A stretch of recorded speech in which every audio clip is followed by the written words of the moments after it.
All right. Welcome to the Questionable Behavior Podcast. Please don't forget to follow us on Instagram at _QBPC and rate us 5 stars on all audio platforms. Subscribe to our YouTube. Everything. Google us.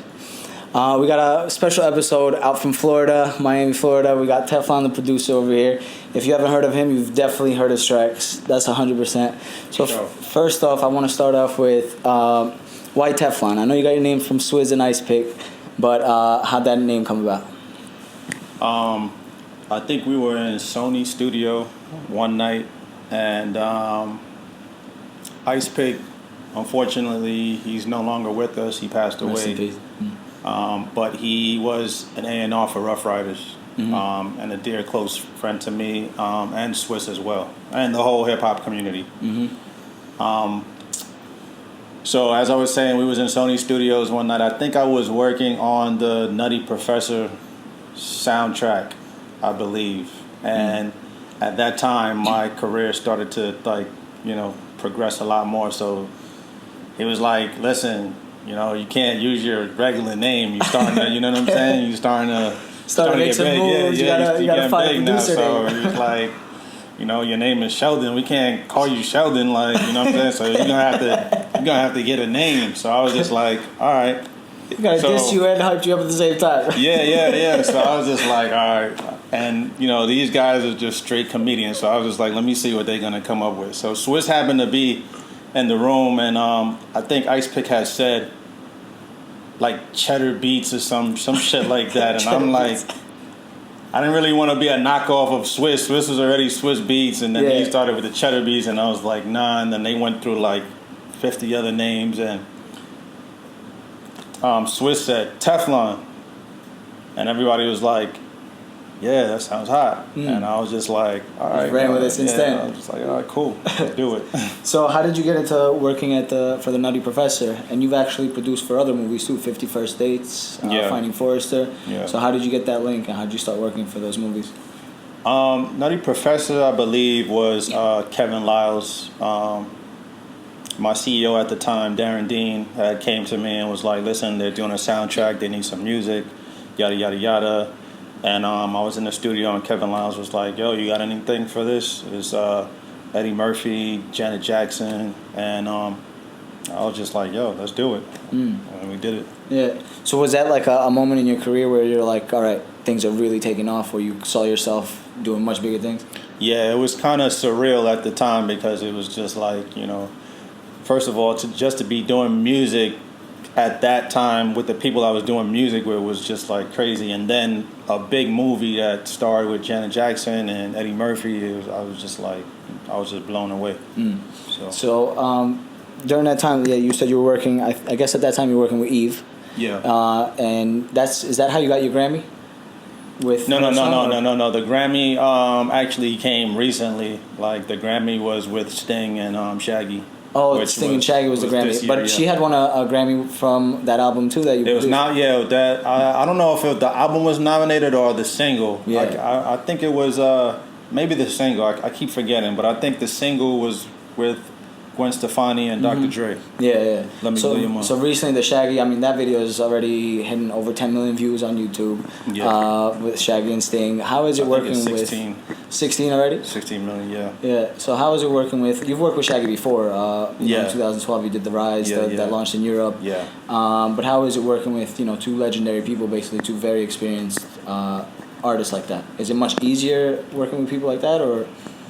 Basically, my relationship with Shaggy started, I think, back in 2010. I was just in New York one day, and a friend of mine was like, listen, come out to Long Island. I'd like you to meet Shaggy. I went out there, and as soon as we met, the first day, that night, we went out to a club, and, he was like, look, I'm building a house out in Miami in Coconut Grove. I think I'm gonna build a studio there, and let's rock. So when I left New York, I came back down to Miami, and he hit me up one day and was like, come to the crib, whatever, blah, blah, blah. Fast forward, we tried a bunch of songs, tracks, you know what I mean? And we tried to push out stuff, and, we had some success with things. And then over the the course of time, our relationship just got stronger and stronger. And to speed up recently, how we got on the project with Sting, Shaggy normally does a fundraiser for this children's hospital in Jamaica called Bustamante Children's Hospital. And miraculously, he got Sting to come out and perform for free. Wow. And during that whole time, he was like, listen, we're going to do an album, yada, yada. Like, let's do it. And after that, it was done. Yeah, and the track that you produced seems to be like one of the most popular in the album also. So, yeah, Gotta Get Back My Baby was the second single off the album, which is the 44876 album. But yeah, also working with Sting, I didn't really get to work with him that much. I've been in a few sessions with him, but during the time that I was, I got to work with him, he's just an amazing dude. He's very humble, very quiet, very, just very down to earth.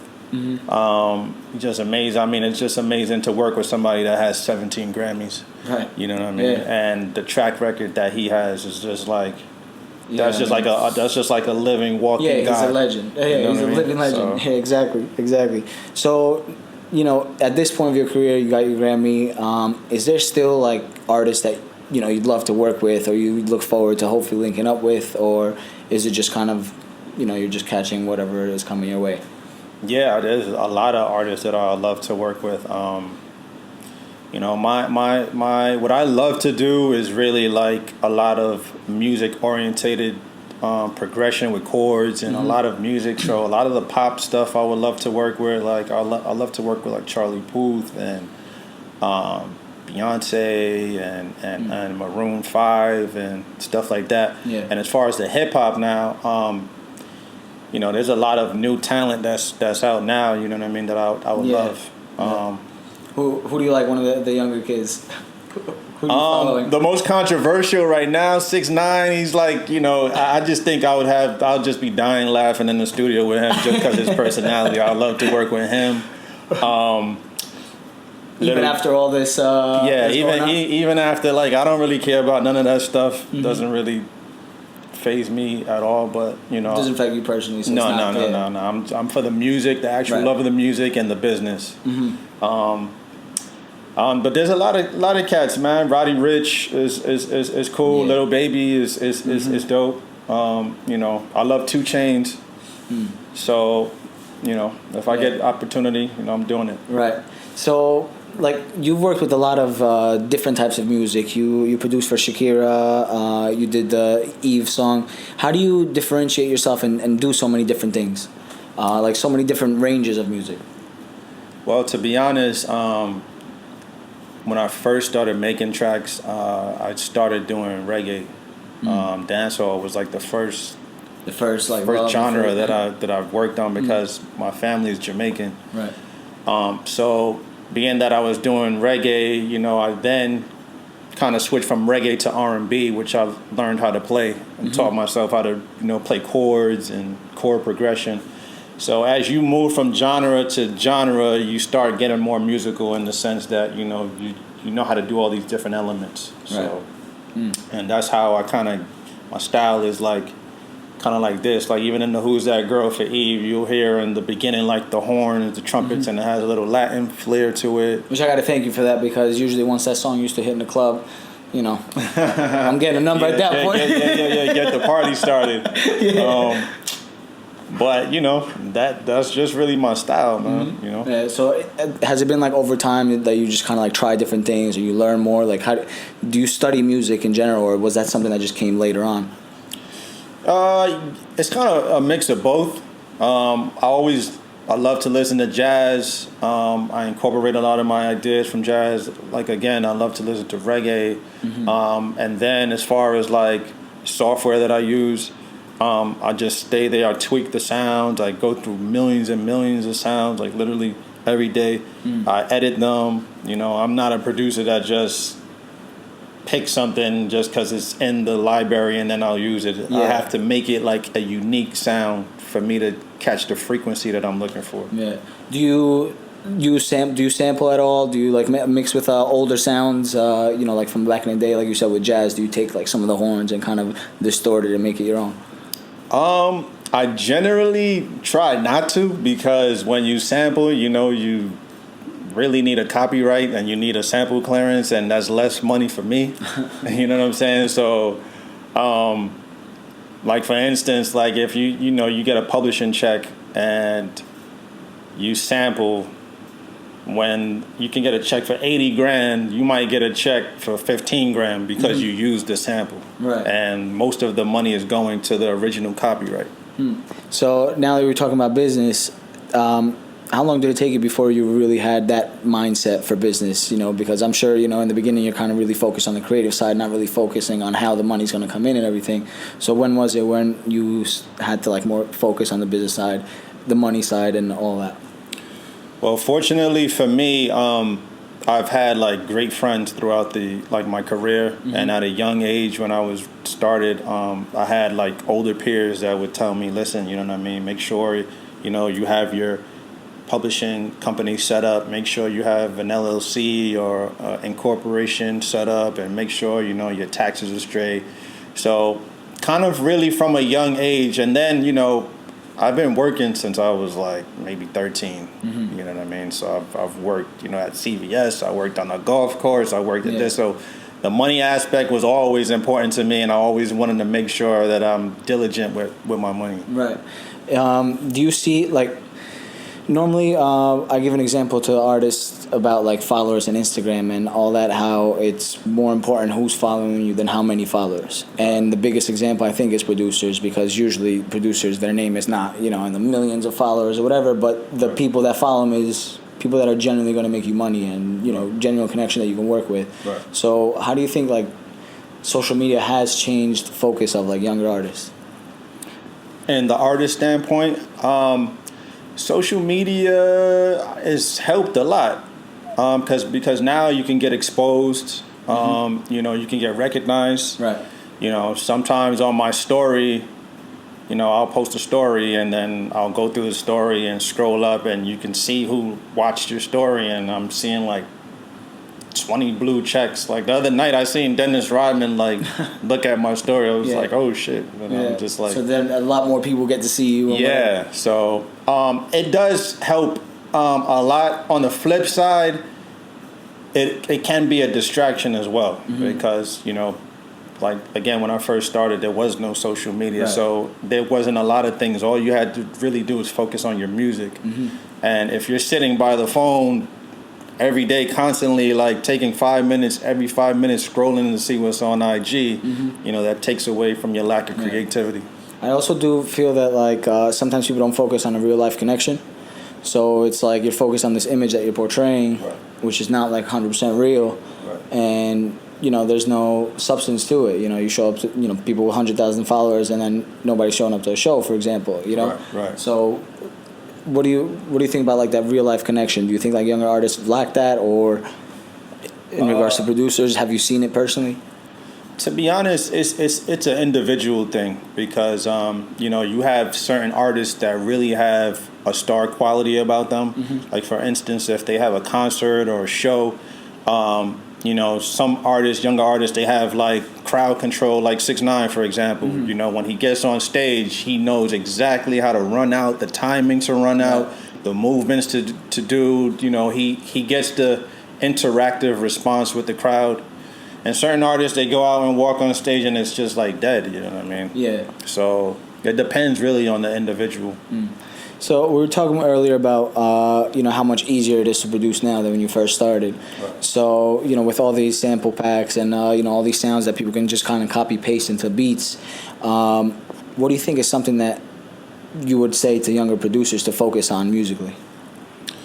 Like I was telling you earlier, I had this conversation with my brother last night, and I'm more from the older generation, so it's like I don't want to sound like a hater to the younger generation, or the younger producers coming up, but I would say, focus a lot on your artistry and your talent, you know what I mean? Because it's easy, like I said, to go, you can spend $99 on a sample pack right now. It'll come with 100 or 200 presets of trap drums, It would come with 90s hip hop drums, there's drums, and the rhythmic patterns are already made for you. So you have to just select which pattern you want, and then select the bass line, select the horn section.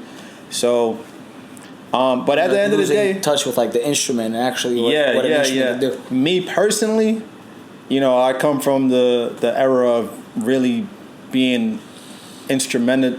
I don't even know if that's a word, instrumentative, but instrumental in your creation and your production. So me, I still spend time on the keys.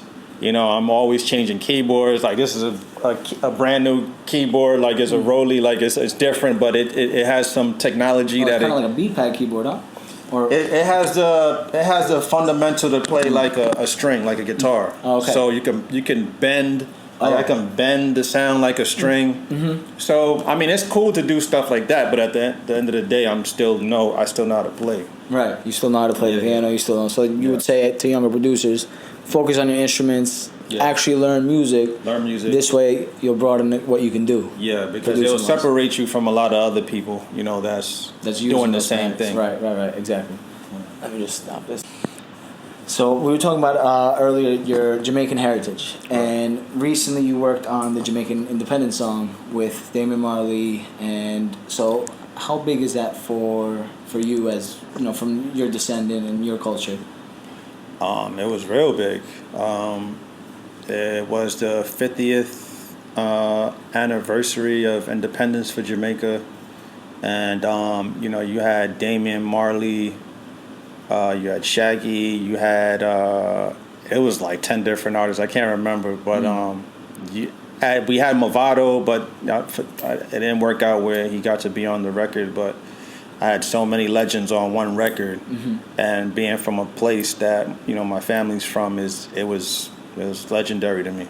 So that's like, I'm Albanian, and I know how our culture is and how close-knit we are. Right. So if I got to do something like that, it'd be like... Yeah, it's a big deal. It's huge, a real big deal. Especially for the family and for everything. And to have that on my credentials is just, for me, was just monumental.